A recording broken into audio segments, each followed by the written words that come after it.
Welcome back to another episode. We appreciate you listening as always. Please like, subscribe, comment, and share. We want to thank Adam Chubbuck with Douglas Realty in Pasadena, Maryland. That's his website's tacmd.com. That's tacmd.com.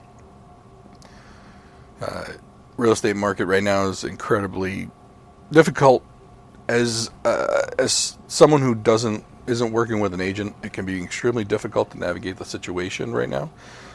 Interest rates, they're supposed to be falling again later this year. Fed chair is is ending his term. New Fed chair is going to be in. Who knows where interest rates are going to go from there. So right now is a great time to talk to a real estate agent like Adam, because he has the wherewithal and foresight enough to give you an honest opinion whether you should hold off at the moment or whether you should enter the market, whether as a buyer or seller. And to be honest, it could be different if you're a buyer or seller, whether you do put your house on the market or look to buy something. So you need to go, if you're going to do anything real estate related, it's important to go talk to someone like Adam at Douglas Realty, Team Alpha Charlie. That's tacmd.com, tacmd.com. He's always more than willing to jump on a phone call, do a Zoom call, or shoot, you can just go into his office. So tacmd.com, that's tacmd.com. And we want to thank Adam for his continued support of the show. Interesting world events that are happening right now. Some make sense, some don't make any sense. To some people, none of it makes sense. We already talked about Minnesota. That situation only got more wild. But we never talked about the situation in Venezuela with Maduro. And we didn't even touch on Greenland, which we all thought was probably a joke during the campaign. Yeah. So we'll start with the thing that happened first. We'll start with Maduro, which is probably the least interesting of all of this. So essentially, the United States pulled a Panama, flew in, quick, basically a 90-minute operation, swooped in, took a leader of a country and his wife, and brought him back to America to face charges. And the reactions to that, surprisingly, or maybe unsurprisingly, it depends on where you fall and your political ideology. Republicans apparently think it was amazing. Democrats think it's the worst thing in the world. Even though during the Biden administration, President Biden had I believe a $30 million bounty on Nicolas Maduro. Now, and the reason why Nicolas Maduro had United States charges against him. So technically he was a United States fugitive. What did he do? I don't remember. I think it was like something to do with what do all dictators do? They either killed someone or ran drugs to America, right? Who knows what he did? As long as you're doing it with the permission of the government, the U.S. government, it's fine. But he's not aligned with the U.S. government. He wasn't cutting him in on the action. No, he wasn't kicking up to the big dog, right? Although his big dog ended up being China and Russia and all those fun people. And that's where actually the part of this story gets very interesting. So Maduro in the last 10 years or so had started aligning himself more with China and Russia. And that's where, if you understand this in that context, then you get a better idea of why Maduro was not liked by the U.S. government. And it wasn't, this was not a President Trump or President Biden thing. This goes back to the Obama days. In fact, it probably goes back even further than that, when Hugo Chavez was first part of when he first took over Venezuela.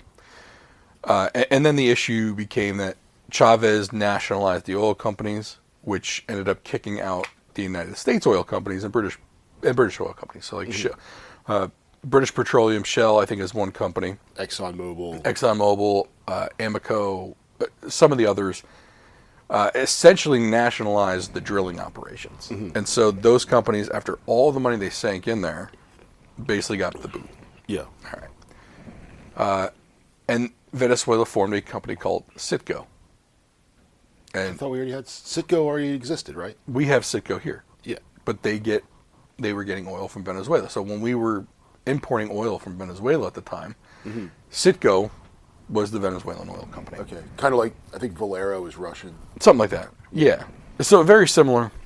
And by all means, this is all opinion, no facts. So feel free to fact check me in the comment about that Citgo thing. I'm almost sure about that, but if anyone I knows heard better, that too. So I don't think you're too far off base with that one. I'm probably in the ballpark. Yeah. But as always, comment, and share about how much of an asshole and dumbass I am. And again, this is also like the two average Joe's understanding of this thing. And in full disclosure, I haven't really paid that much attention to it. Mainly because I don't watch anything. Like, if it's not someone, like we said before, if someone's not tearing an engine down, I'm pretty much not watching it. Well, there's also a portion of people just don't give a fuck. Yeah. Who gives a shit? And right? I also think that allows some of these actors within our system to get away with this shit because three-quarters of people are too preoccupied with just their daily lives to really care about it. And there's also at some point there's the feeling of me giving a shit and using my energy, either mental or physical, on this isn't going to change the outcome. Sure. Right? Well, if that was the case, we would never have the American Revolution. We would never have okay, I got you. They're fucking. First of all, you wouldn't survive in 1774. So Yeah, cut the shit. Right. Number one, and if you were thinking of a revolution now, you have no idea how violent and awful revolutions and civil wars are. Well, that was another, when they call January 6th an insurrection. Okay. Again, bad thing, shouldn't have happened, but nowhere near an insurrection. No. There were no machine guns and people getting shot on sight. No tanks rolling down the street. Bro, I want anyone who would like to see what an actual insurrection looked like. And for all of you who don't like to read, which I am one, words bother me in written form. There's an HBO miniseries called, I think it was Spy. Oddly enough, it was Sacha Baron Cohen. So fucking Borat in a serious role. This dude killed it, by the way. Like, completely not Borat. And he describes, basically, he was an Israeli spy sent into Syria. And this was during, like, the Golan Heights disputes. And when he was there, they had the Syrian insurrection or revolution, where essentially the Ba'athist party goes in and mows down the entire Syrian government. Like, walked in, guns blazing. Everybody died. Like, that's an insurrection. Or look at Myanmar. Yeah. You look at Myanmar from, like, I think it was 2020. It was like during COVID. Everyone fucking died. Yeah, and it's not just all the people in charge that die; it's their families And their families. and anyone can, like their secretary, the dude that changes the oil in their car, and whoever picks up their dog poop. It's like if you are remotely, like if you are not clearly on our side, you're getting it. Yeah, you can even go back to like the Bolshevik Revolution in Russia. Those are insurrections. Yeah, worthy of the name, or they call them coups. That sounds nicer than insurrection. yeah. Coup. Oh, it's almost like a soup. It's soup with a C in front.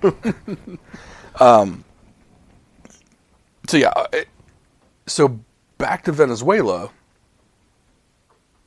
The reason, all right, so Chavez and Maduro kind of were aligning with China and Russia.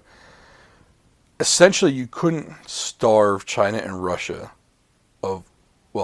China. You couldn't really starve China of oil and Russia as a way of getting around sanctions for oil, because Russian ships were being relabeled as Venezuelan ships. Yeah, they were coming in under flags of different carriers and right.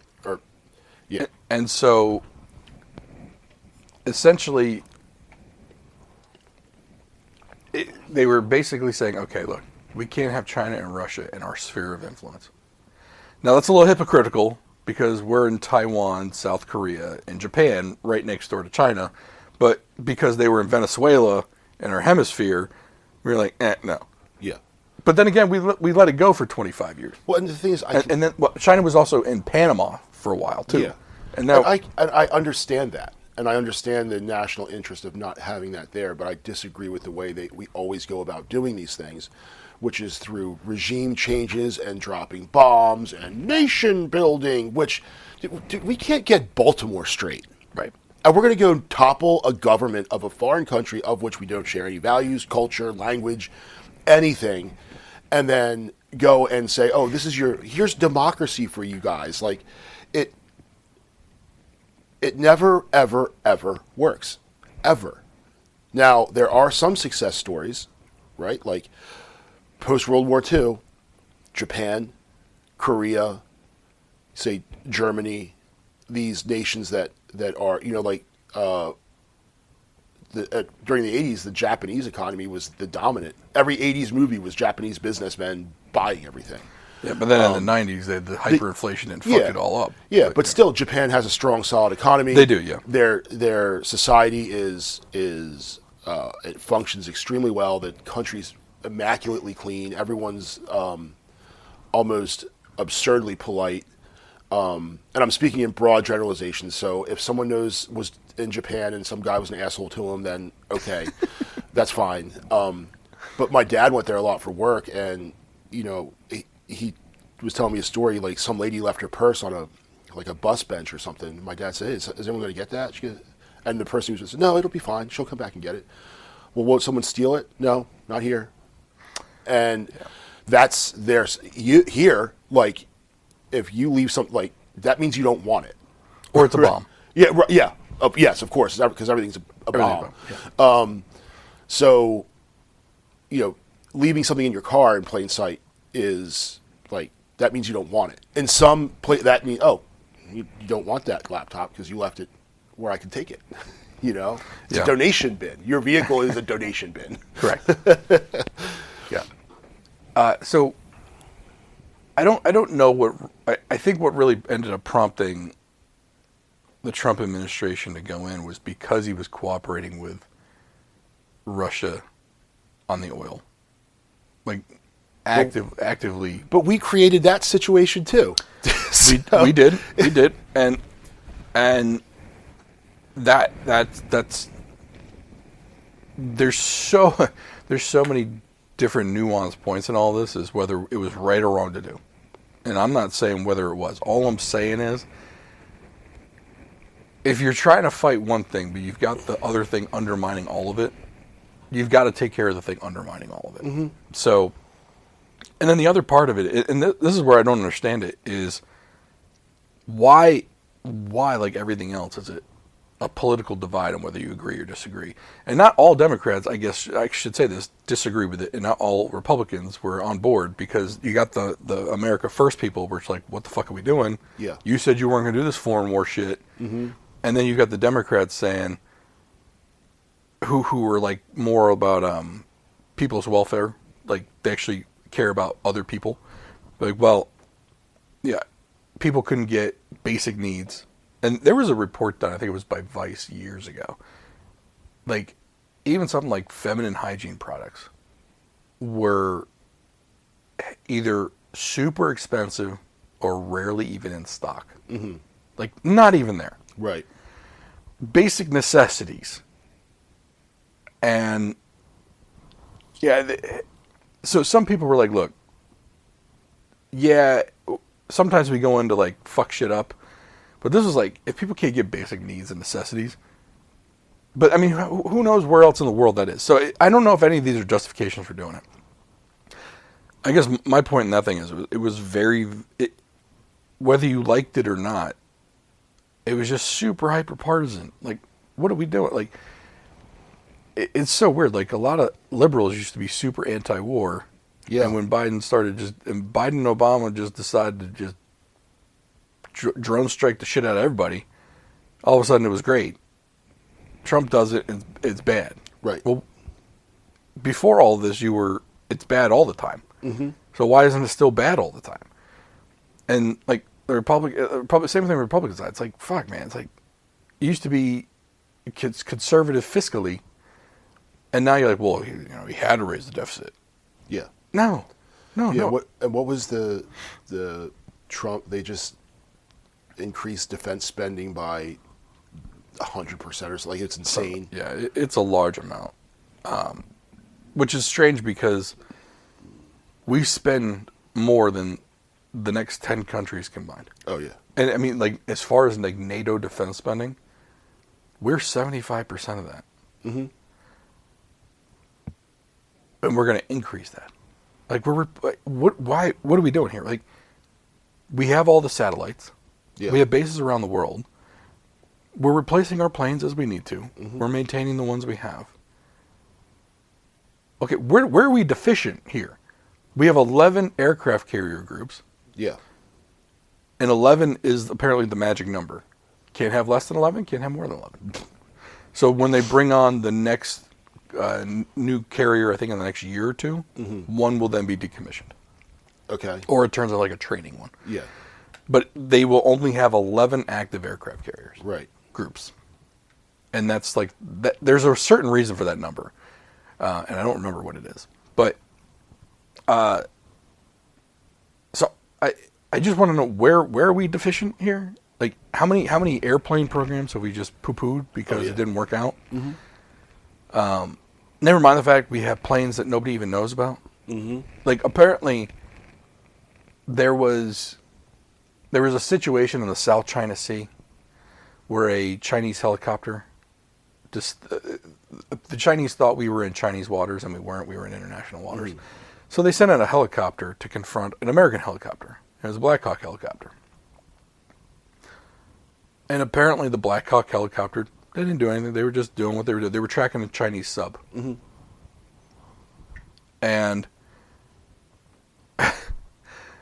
the Black Hawk helicopter is hearing all these instructions from the Chinese helicopter and like, all they do is they just radio back saying, we're in international waters right now. We're not in Chinese waters. So we're not going to go anywhere. Mm-hmm. And the guy, apparently it was 60 to 90 minutes where this Chinese helicopter is making like aggressive moves, telling them. Meanwhile, the United States, between the ship that helicopter, or the ship or the base, wherever that helicopter started from, and the helicopter itself is just collecting data. Mm-hmm. Collecting data. And essentially the Chinese helicopter gave out very, very pertinent information as to how the Chinese will react to a threat. Mm-hmm. And they were like, this non-aggressive move by the United States, and for once we weren't aggressive, provided the U.S. military with enough information that could absolutely dismantle a Chinese helicopter attack in seconds. Like, they fucked themselves. Yeah. So if we can do this kind of stuff where people don't even know what we can do, like the Chinese didn't know we were even collecting the data, what are we increasing the money on at this point? Yeah. I mean, so for Republicans who campaign on fiscal conservativeness, and then to go and say, well, we need to double the defense budget, like, they all just piss money away in different places, right? So it's like, they're going to piss money away on their stuff, and then the Democrats come in and piss money away on their stuff, but defense always gets hooked up, and that's why they need all these wars and conflicts going on, because without it, there's no reason to buy bombs. There's no reason to buy all this shit. This industry that started during World War II and has just continued. There's no reason to keep buying it if we don't have some war somewhere, some operation going on. Yeah. Like our sworn enemies, the Houthis. Because I've heard from birth how bad the Houthis are. Yep. In Yemen, and our brethren, our sworn allies in Ukraine. Because I felt a deep connection to Ukraine. It was given to me from my grandparents, my parents, and I'm passing on to my children because it's that important. Mm-hmm. And if anyone's not picking up the the sarcasm. Like, it's there. So that picture was painted on pretty thick. Yeah, and people were like, "Oh, you're bombing the Houthis." Yeah, well, that's actually not even our war. right. It's the war between Saudi Arabia and Iran, which people don't even know exists. It's each of their proxy war. Correct, and that's the thing. These bigger countries, and we're not the biggest one. I mean, there are other countries that do this. Like Iran will fund the Houthi rebels in Yemen, and Saudi Arabia backs the government, and they fight. Mm-hmm. And that's how they figure out whose dick is bigger at the moment, right? And then they bring in their friends, and then and then there's double crossing. Like Johnny Harris on YouTube does a great interpretation of the Houthi thing and who's involved. It's almost like world wars that happen in like a small arena, and then they stop. Yeah. But it leaves the area in just fucking shambles. Ukraine's another one. Every country on this planet, minus like 20 of them, are involved in that shit. Mm-hmm. Like, it's wild. Yeah. And speaking of all of that, and I know I'm stumbling over words because I'm trying to find a good segue into this, but now a bunch of countries are getting involved in Greenland. Yeah. So Trump on the campaign trail was like, "Oh, we're going to take Greenland." I thought that was just Trump talking out his ass. Like, well, just Trump like does. we're gonna make Canada the 51st state and all this shit. Now, if you look at it in a bubble, yeah, it looks very convoluted and crazy, and it is. Let's be honest about that. But look at what he just did with Venezuela. All right. Now, I'm not saying that's what's going to happen in Canada or Greenland, but look at the pattern. The pattern is, it looks like whoever's in Trump's ear is trying to create a North and South America block. Mm-hmm. Like, he wants the U.S. to have control from Greenland down to Argentina. And with Argentina, they basically control Javier Milei. So why is he so bent on having Greenland be an actual named part of the U.S.? Yeah. All right. And this is the part that I don't understand.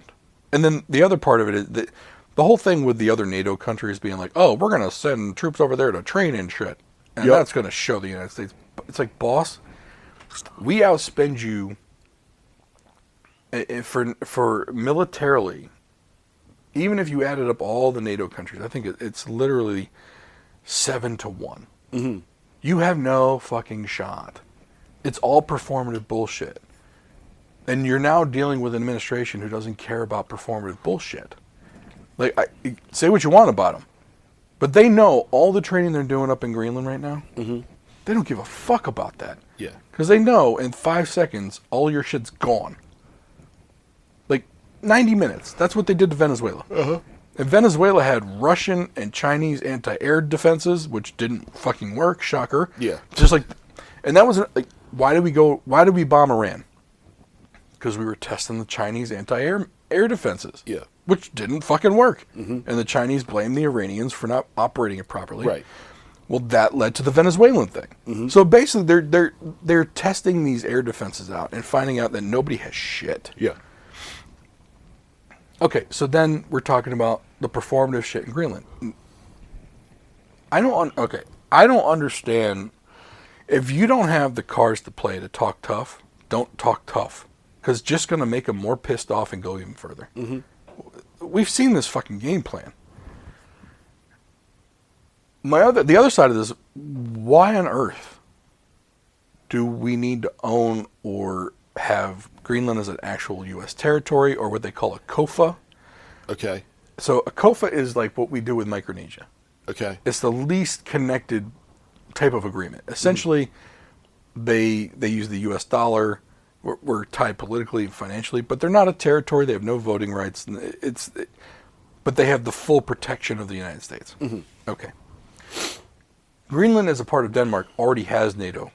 Yeah. And therefore the U.S. connection, right? we already have an air base there called. It used to be called Thule Air Force Base.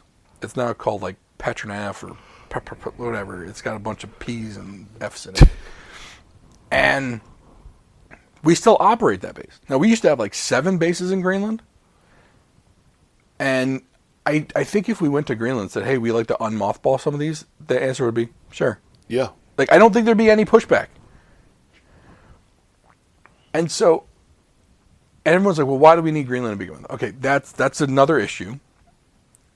Because the Arctic ice shelf is melting, and it's going to create a shipping lane or a military lane.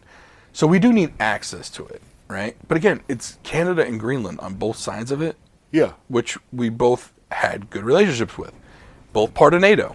Mm-hmm. And again, we have bases in both countries. Yeah. So why do we need to own Greenland? Well, then it comes out that Greenland has a vast wealth of rare earth minerals. Oh, and it all makes sense. But the thing with this is, it's not a matter of who really has the rare earth minerals. The only country that has the capability to refine these things is China. Right. So unless you fix the refining issue, going in there and owning them doesn't mean shit. Other than, well, we have them. Yeah. Okay. So I get that portion of it. But again, why not just go make a deal for the rare earth minerals? It's not like Greenland uses them. Right. They're not mining them. They don't have the ability to export them, create a business out of them. You're talking about a country like, it's less than the size of like Wyoming, population-wise. It's got, I just looked it up. What, 600,000? No. Where is it? Come on. I'll find it. Population, 2025, 56,000. Oh.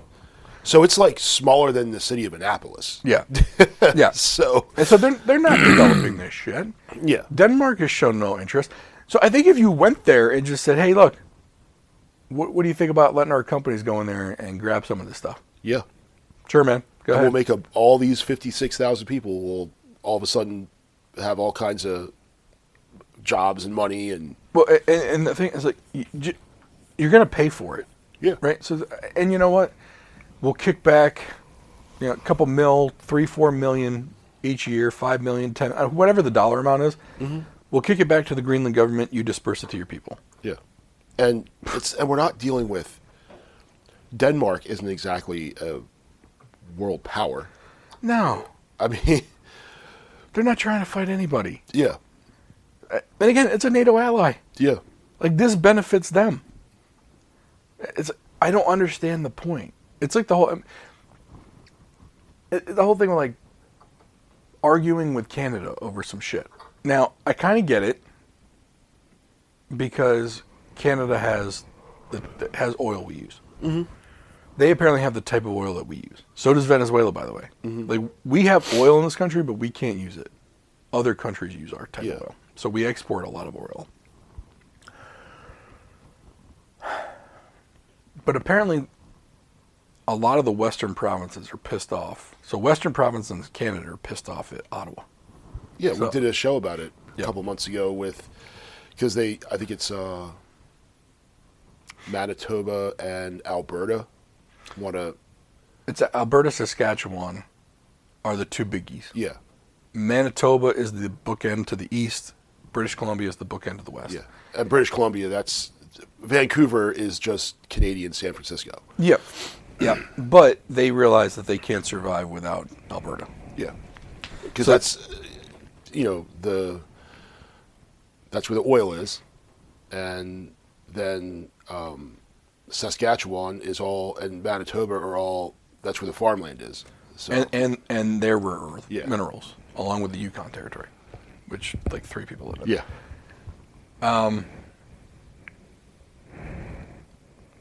But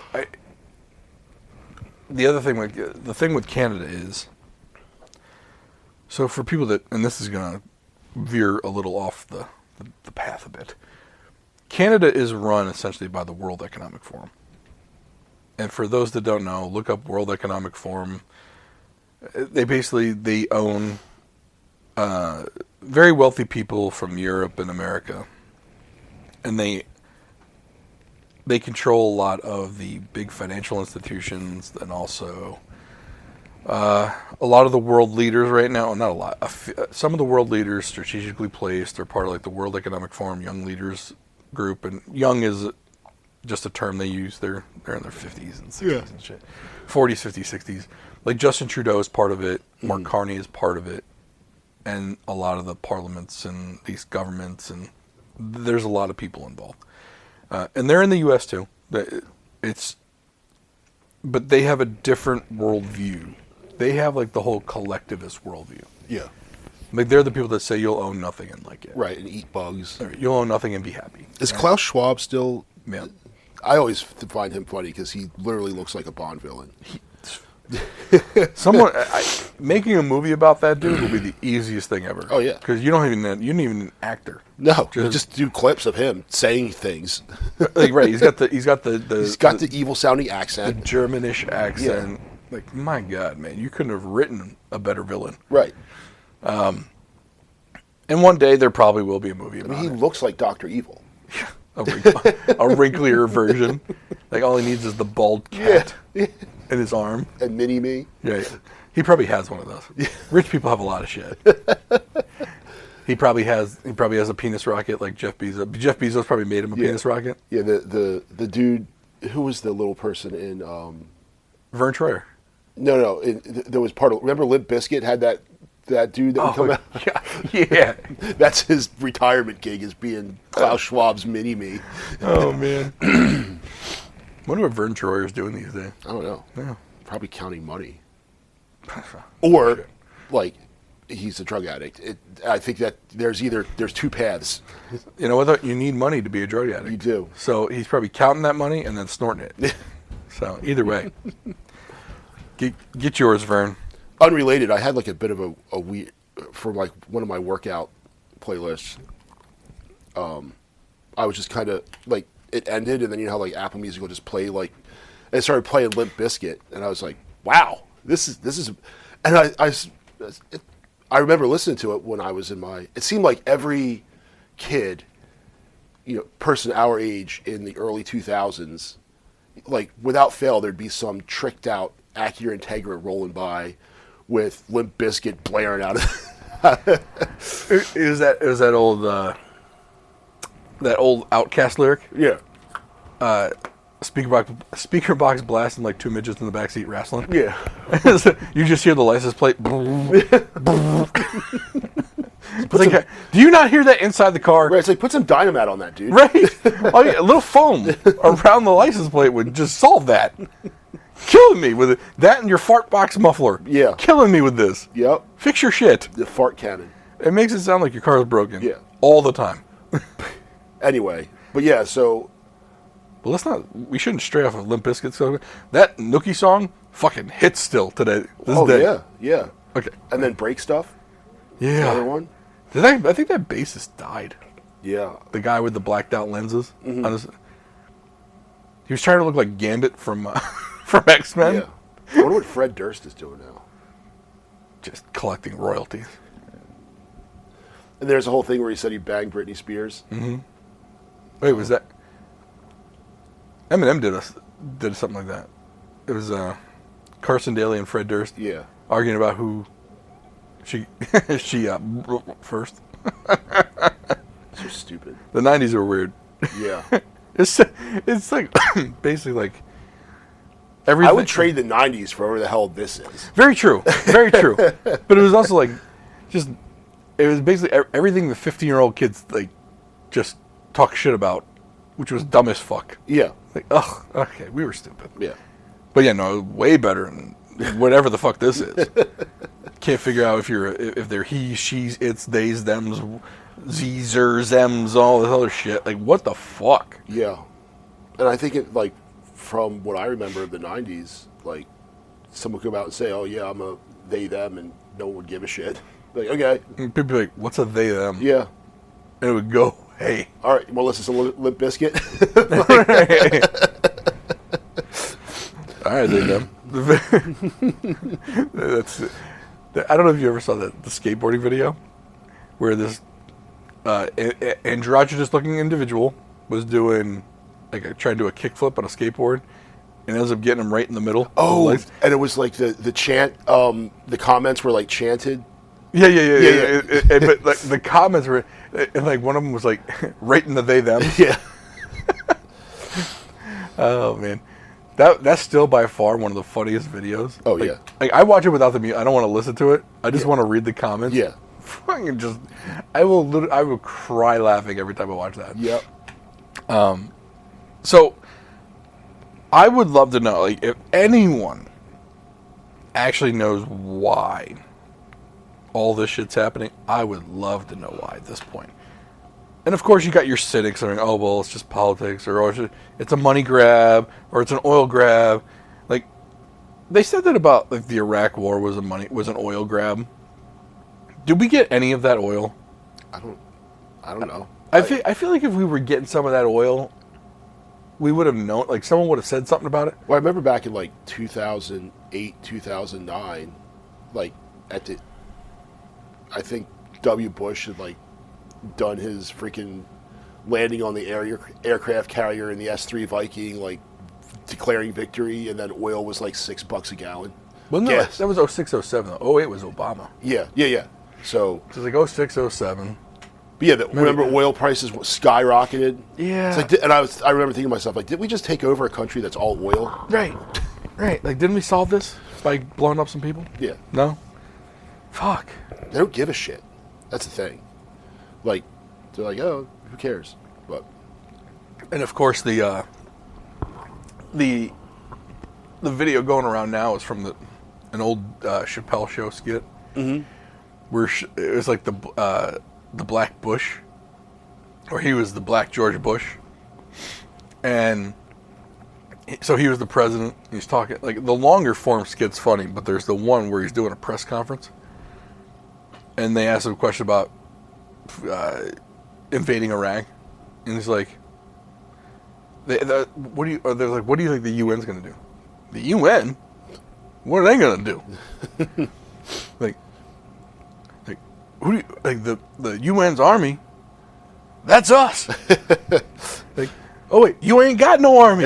And it's like, you want to know what I'm going to tell the UN? I'm going to tell them to shut the fuck up.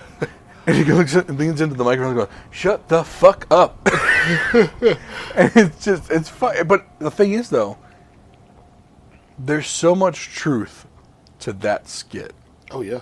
Where I don't think the rest of the world realizes that they allowed the U.S. to become this superpower because they didn't fund their own military. Yeah. The only ones that sort of did were Russia and China, but even their military is shit. Yeah. And it's like, the only difference, like, yes, they have nuclear weapons, and if they shoot one off, I'm pretty sure we have something to shoot that down. Yeah. Like those, I know they talk about like the space lasers as a joke. There are laser weapons now, and a lot of people don't know that. Yeah, there are lasers they can shoot at something that will blow something up. Whether they come from space or from Earth, I don't think it really matters. Well, or from a plane or whatever. Yeah, their picture. You can research it. They were doing. There was a Boeing 747. They mounted a laser projector thing onto, and it would fly around and do stuff. And and I think people think lasers. They think lasers like at a laser show, or they think lasers like their laser pointer. Like that's like comparing a paper glider, like a paper airplane, to an F-35. Like, yeah, they're both aircraft, right? But it's completely different stuff here. Like the leaps and that's the stuff we know about. Yeah, and it's like, hey, I got this microwave in the house that puts off radiation. It must be putting off the same amount as a nuclear reactor. No. Yeah. It's not the same. No. And there's no uranium in your fucking microwave. Correct. Yeah. Radiation isn't just... it's not the same radiation. Yeah. I mean, is it radiation? Sure. Is it going to kill you? No. Right. Otherwise, I mean, people are like, oh, well, the cancers went up significantly since microwaves were putting out this. Okay, I'm pretty sure all the carcinogens in the food. Yeah, I'm pretty sure it's the shit you're eating out of the microwave, not the microwave. Right. Like that microwave popcorn you have is just all chemicals, by the way. Right. I don't think the microwave activates them. Right. It makes them worse for you. I'm Yeah. pretty sure the popcorn, the pop secret popcorn with all the carcinogens in it, probably is hurting you more because you're putting it in your body. Right. Right. With like that, whatever paste, butter stuff, and the GMO corn. I'm sure all of that. But it's non-GMO. Yeah, and you're microwaving it in this substance. I don't understand how corn can even have a non-GMO label. It's all Monsanto beet or kernels that get planted because and when we say genetically modified, they're genetically modified to resist Roundup. Yeah. Because they spray Roundup, which I believe was also Monsanto or Bayer or whoever.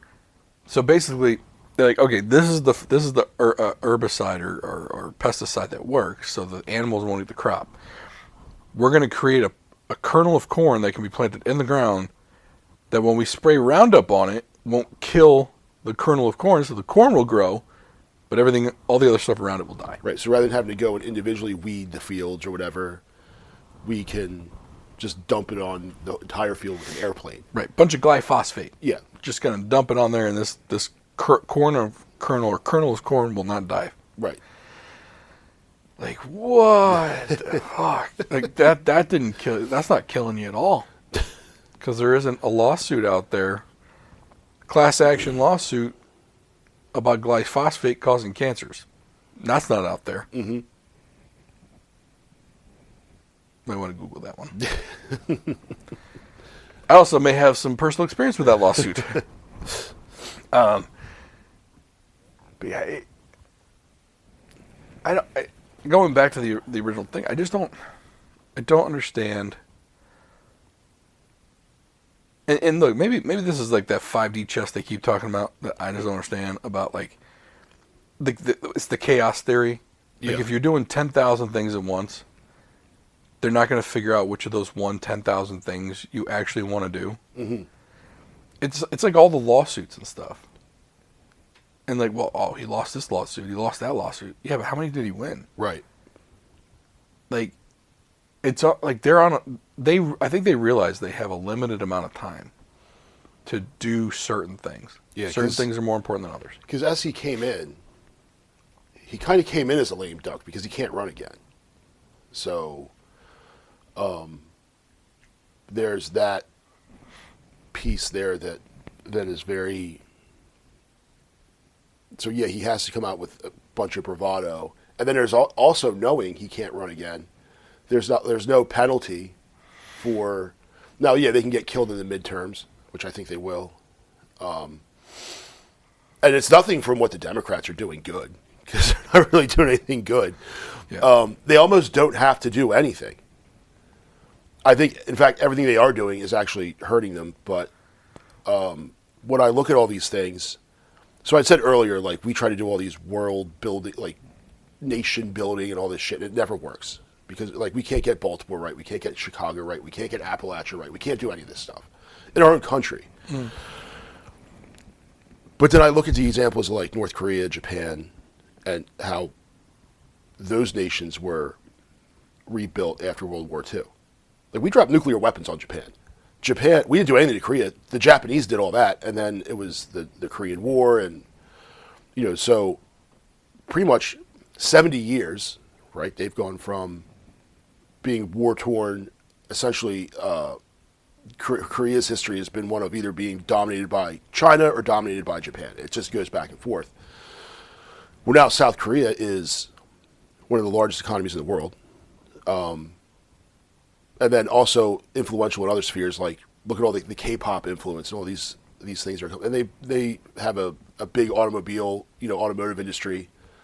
We've talked about the junk coming out of there, but I don't think it's junk because it's Korean. I think it's junk because every new car is junk. So, but that's what happened there. Now look, and I don't know, if you've ever traveled to like any of the islands like Dominican Republic or any of these places, but you go there. They're not far, like you can get on a plane at BWI and land in Santo Domingo in 2.5 hours, nonstop, right? It's like going to Chicago. It's not a long flight at all. Right. And you land there, and the country, it's a third world country. And you look at Central and South America, for the most part, with the exception of like Brazil and Venezuela before all this nonsense, third world countries. They're in our backyard. Why can't we make them? That would be like you have a beautiful house, right? McMansion, front yard's manicured, and the backyard you've got like an old car back there. It's all dirt. Everything's overgrown. There's weeds. Like, where's the disconnect? Why can't we do this in our own sphere? And rather than dropping bombs on people and doing forceful regime change and all this shit, do it by being nice to people. Like, why? Because that seems to work better. If you look at the examples of Japan and North Korea, and even Germany after World War II. Compare post World War I Germany to post World War II Germany. Under the Marshall Plan, we decide, hey, they actually learned the lessons of the mistakes that were made after World War I. Because World War II is really just a continuation of World War I anyway. So they learned that lesson, and they built Germany into the economic engine of Europe afterwards. Why can't we do that here in our own backyard? It just does. Even Puerto Rico, which is a U.S. territory, those are American citizens there. Yeah, I do think part of it's culture. Mm-hmm. So the Asian countries, I believe it's a culture of the greater good. Mm-hmm. Like it's written into like their constitution and other things. Like the Japanese, because of Pearl Harbor, they almost felt as if they deserved the punishment. Mm-hmm. And then the leaders of the country also were quick to acknowledge, okay, this is the best way forward. Yeah. If we fight it, we're more doomed. The Koreans have a similar philosophy, mm-hmm. although not North Korea. Yeah. So I don't know. I think, and then the other part is if you enrich everybody, where are you gonna make cheap shit? Yeah. Like if you don't keep Mexico down, where in this hemisphere are you going to be able to make shit and just easily transport it by train over our border, mm-hmm. so our people can buy it? Well, I think that, and I've said this before, because that's the argument that they love to make, where, you know how much that would cost to us made in the United States? It would cost exactly what it costs now. Just your profits wouldn't be as high. Well, that was another thing when they did the whole tariffs. It's a tax on consumers. Yeah, if the consumer can afford it. Yeah. Because if they can't afford it, they're just not going to buy it. Right. And so I'd rather instead of making the 10 cents profit, if I raise it and trying to make 15 cents profit, or if I raise my price and still trying to get my 10 cents of profit, but then nobody buys it, then I have 0 cents profit. Yeah. Whereas if I'm willing to accept the 5 cents profit because I got tariff 5 cents per item, mm-hmm. at least I'm still getting that 5 cents of profit. It's better than 0. Yeah. Right? I think at the time when the tariffs hit, the ability for the American public to accept higher prices was at its max. Mm-hmm. And a lot of it is driven by the car prices, and we've talked about this. If car prices come down and interest rates come down, then the monthly car payments go down. Mm-hmm. Like, I'm sorry, like charging, and Jeep has started to realize this a little bit. Like, they were charging over $100,000 for a Grand Wagoneer. Yeah. That car is now $77,000. Mm-hmm. I feel bad for the guy that bought one in 2023. I don't. Yeah, I don't. You want to know why? Because you shouldn't have bought it when it was over $100,000. Yeah. You knew that thing wasn't worth $100,000. Mm-hmm. And you certainly didn't need it for transportation. Nobody needs a... You could have bought something a lot cheaper. Mm-hmm. But no, you fed into this shit, and you bought something that's going to break down on you. Yeah. You bought a $110,000 piece of shit. I have no sympathy for that. Mm-hmm. I'm sorry. You could have bought a used something. You could... Yeah. You told the manufacturer it was okay to charge this because you bought it. Yeah. Now, it might have gotten repoed 3 months later, but they already got their money. Yep. And the only thing that did was when these things got repoed, and repos are at the highest levels they've been since 2007. The highest level since 2007. The financial crisis. Mm-hmm. All that part is going to do is make it so less people can get credit to buy a car. Now, and that's why, like, Trump's got this proposal saying that credit card interest rate is capped at 10%. Mm-hmm. That's going to fuck everybody. And look, I'm not a fan of these companies charging 25% interest. That's financial servitude to a company. Mm-hmm. But the banks are just going to stop lending to people. Yeah. Now, frankly, I think the banks can cry all they want. Fuck them. Yeah. Because they've been fucking people over for years. Yeah. And there were laws on the books preventing its usury, preventing it, and then they repealed all of them. Yeah. It's actually in the Bible, in the Old Testament. Do you think any of them believe in the Bible? They like to say they do. No, they don't. It's like when Ted Cruz was saying how it's in the Bible that we're to protect Israel. I'm trying to... that chode. But anyway. Yeah. A lot of this stuff is just... I think a lot of it's intertwined. I mean, even if you want to talk about the midterms, I think, like every other administration, this one overplayed what they thought about the American public towards them. They went in there and they were like, you know what, we got the popular vote. We're the first Republican to get the popular vote in 20-something years. American people want this. But I'm telling you, like, even someone like me, like with the immigration shit, do I want illegal immigrants out? Yes. Mm-hmm. I don't care if they've been here and working.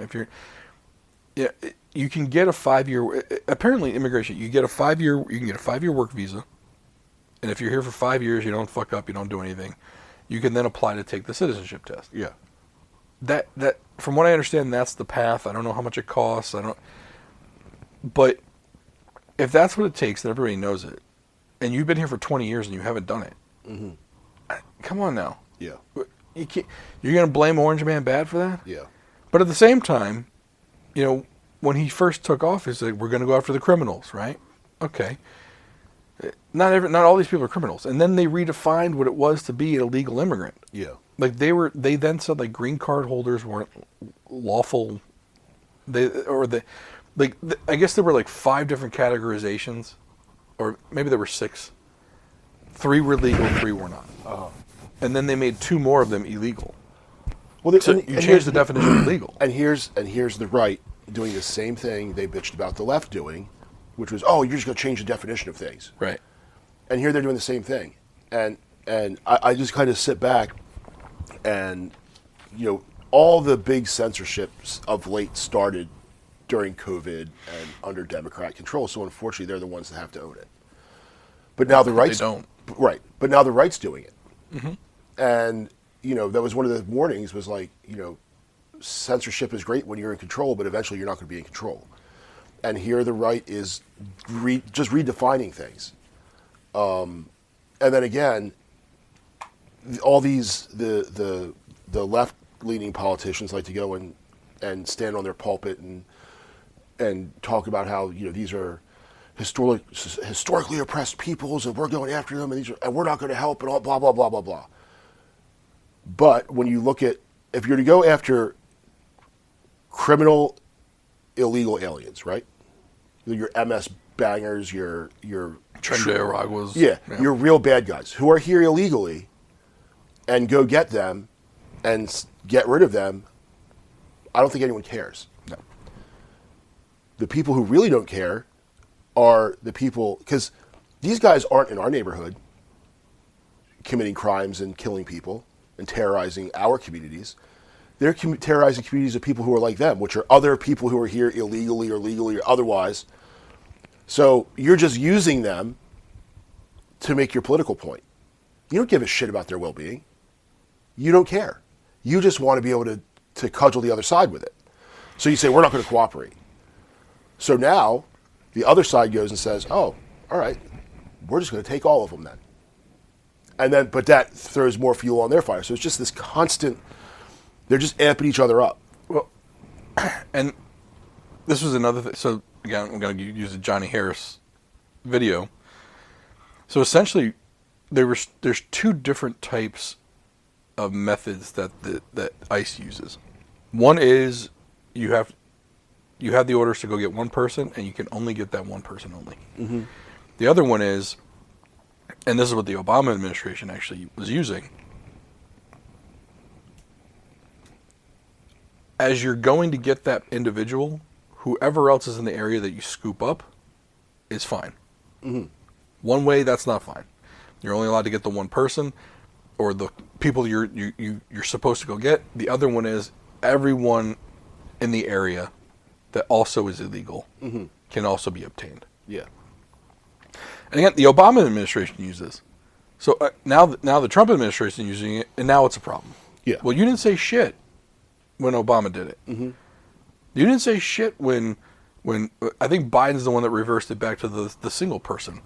But it's like, you didn't say shit when another Democrat did this. And so that's why, like, the hypocrisy gets people. And then it just, you've got to be consistent about it. And I saw like a tweet from Van Jones, super lefty. I think he's just kind of starting to realize that people are seeing the same video, but not seeing the same video. Mm-hmm. Like we talk about the Minnesota thing. Yeah. To some people, that lady drove directly at the cop. And saying he was justified to shoot. Other people said, well, her wheels were turned. Yeah. Okay, well, if the... And then they point out the thuggery or whatever. He shouldn't have shot her. He should have just jumped out of the way. Mm-hmm. It's like, fuck, you people are ignorant. But it's like, we've talked about this, at least in the COVID terms. There are people who are just getting information that other people had 5 years ago. Mm-hmm. Like, we're living in two separate timelines. Yeah. Two different dimensions of what people actually see and do. Mm-hmm. It's like the whole thing when people figured out, oh, masks don't work? Yeah, fucker, we knew that 3 years ago. They knew it when they started it. Right. Oh, wait, 6 feet apart was made up? Yeah. It was made up. Yeah. We knew that 4 years ago. Mm-hmm. Well, how did you know? Because we looked. Yeah, because I just turned to the next page. Right, right. And it's like, you now have this divide where one side says the other side has to apologize and acknowledge they were fucking assholes. And then you have this side saying, well, as soon as they apologize for being assholes, like neither side thinks they had any wrongdoing in this. Right. And that, like Bill Maher was talking about how, like, he was going to be like willing to accept, we have to accept and bring back into the fold these conservatives. No, motherfucker. Because they think it's the other way around. Mm-hmm. You need to ingratiate yourself with them because you were so fucking wrong. Yeah. About a lot of shit. And you impose that on them, on their lives. You made it so they couldn't go into hospitals and see people dying. Yeah. You made it so someone couldn't hold a funeral Mm-hmm. for someone that died. Yeah. Like, I try not to have any lingering, I don't know what the word is, resentment. But my dad was one of the people that died in 2020. And it wasn't from COVID. He died from cancer. Yeah. And the hoops we had to jump through to hold a military funeral Mm-hmm. at the Crownsville Veteran Cemetery. Only a certain number of people were allowed in the room. I think we had to wait like 2 months. Getting a military priest to do the service. The chairs. All right, so get this. The chairs in the room are about 3 feet apart. Mm-hmm. Masks are required. So there it's my mother, my brother, and I. And we're doing the funeral. and I'm literally like, I've got to be 3 feet away from my mother. But then you're going to get in the same fucking car and drive home together. Right. Right. So I'm trying, like, I want to be able to comfort my mother. Yeah. But I don't know if some dude's going to come out and be like, oh, you're too close. Yeah. No, it didn't happen. Like, I was able to comfort my mother, but, and nobody said shit, which is good. But that was the time we were living in. Mm-hmm. And, like, you can't have it where you did shit like that when 3 feet, 6 feet was a fucking misnomer. Masks were irrelevant. Yeah. And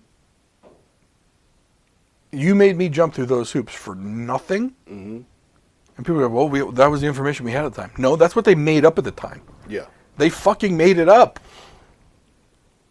And then the whole thing of, like, suppressing the ivermectin, the vitamin D, all the other information that could have been used to help against COVID that they suppressed so that fucking Moderna and Pfizer could make money and the politicians can make money off the stock price going up. Yeah. Like, look, I know I'm cynical and all this shit, but that fucking happened. Mm-hmm. Don't tell me it didn't. What do you mean don't tell you it didn't? It's just coincidence.